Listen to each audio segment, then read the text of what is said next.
we're lucky to have this motion picture and this whole crew here. What I'm first going to do is I'm going to have them introduce themselves, and then the title is so intriguing I don't want to blow it. So I'm going to have one of the gentlemen here actually give you the title. First of all, welcome to the film festival. Hi, thank you for being with us. We are so excited to be here in the Hamptons. It's all of our first times. And your name is? My name is Adam Donaghy. I produced the film. Oh, the producer, eh? All right. The real boss. Right. Hi, my name is Barry Nash, and I play the lead character in the film. Excellent. And I'm Brett Curry, and I shot the film, DP. Excellent. Well, you have the three major forces here. You have the finance, the actor, and the camera operator, which is incredible. Well, this movie, the title, look right in that camera and give us that title. All right, it's Bob Birdnow's remarkable tale of survival and the... No, I mangled it. I'm sorry. It's Bob Birdnow's remarkable tale of human survival and the transcendence of self. See, that's easy for you to say, but and that has to be the award winners of the longest title. So it's already they're winning awards. Hey, at least we're going to win something, right? That's right. Believe me. So give us the viewers at home an intriguing thumbnail, not to blow the whole thing, but basically what the movie's about. Well, it's about a situation most people will recognize. This is about a guy who's been asked to come give a motivational speech to a Midwestern sales conference, and he finds himself on the stage without his notes and has got to deal with the fact that he's got time to fill and is going to have to figure out how to do that without the stuff he had very carefully prepared. And it becomes a journey of sorts as he, it's hard to tap dance for too long without starting to tell the truth about yourself. So you must have been watching me do interviews all afternoon, because basically he's just revealed to the viewers at home, he just revealed the whole, since 1992, exactly what we've been doing here. It's been tap dancing around, and I throw myself at the mercy of the viewers at home. Thank you very much. But it's a great idea. That's a terrific idea. Yeah, and he finds himself telling a story that he really did not want to tell. And in the process, he has changed, the audience has changed, and it becomes a pretty remarkable experience for everybody. So it's a quest for truth, and basically scripted. We try to live our lives very measured, and when you kind of have to fly by the seat of your pants, you actually get a glimpse of what we're really like. Yeah, that's really a great way to put that, and it's also about that thing that happens.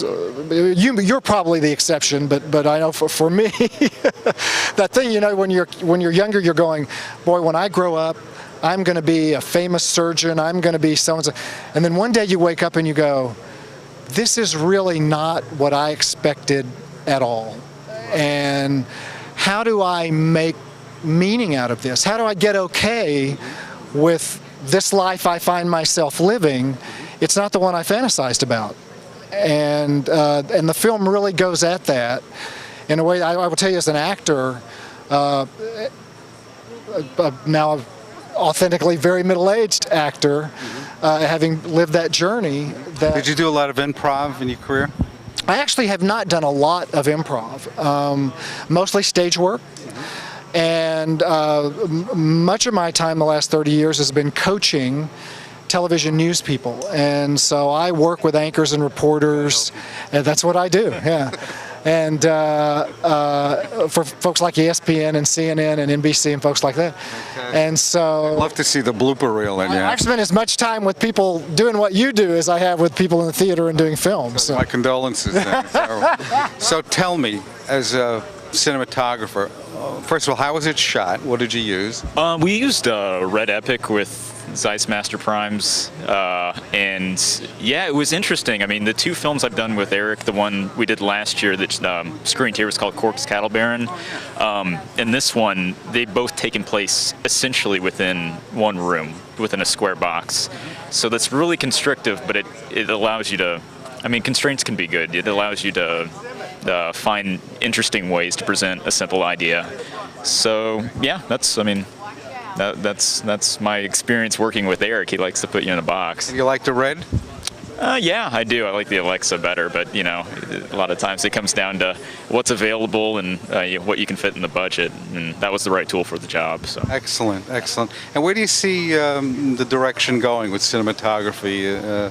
You think the new Sony products, we're moving towards a direction of bigger chips, more resolution? I mean, every camera company is coming out with their, version of the Alexa, their Alexa competitor. Sony with the F55, and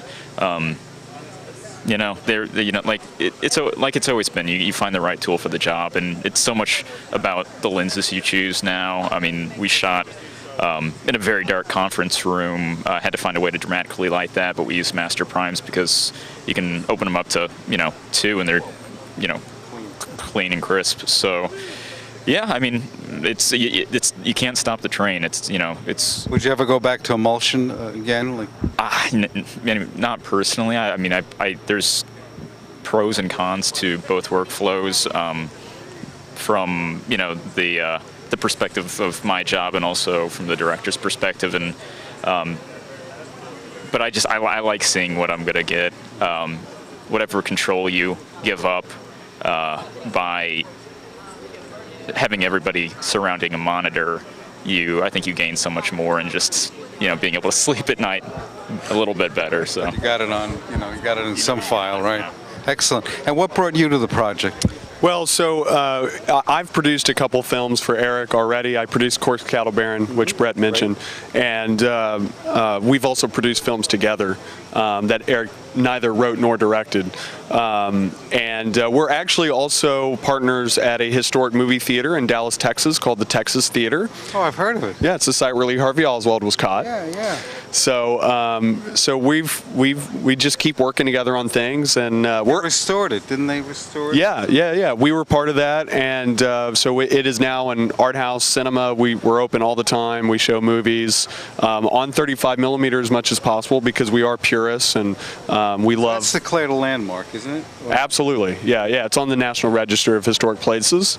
And to your question about digital versus film, Eric and I are actually in development on another project about a freelance reporter named Danny Casolaro. It's based on a true story, and we are going to do our best to make that happen, to shoot that on film, because we're not pragmatic, we're not realistic at all, and workflow and all that to be 35, whatever. Super 16. 35 millimeter is what we want to do. God help you. So we'll see where that goes. Good luck getting the stock, Yeah. Years ago, we used to have Kodak here, and one of the prizes was film stock.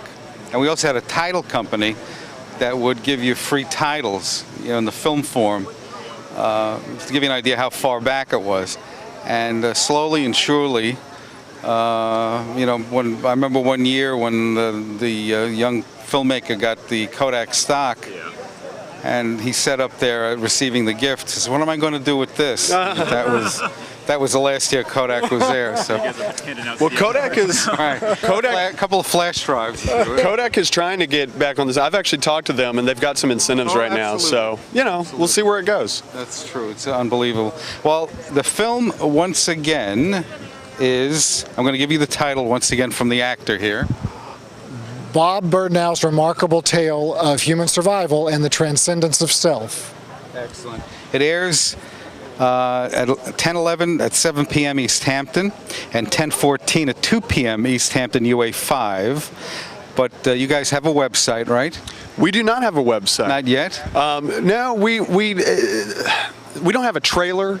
We don't have anything in terms of like previewing the film. What we really, it's sort of a requirement that audiences experience the entire film. Okay, that's fair. That's fair. We do have a Facebook page that people can connect us. And who's the distributor?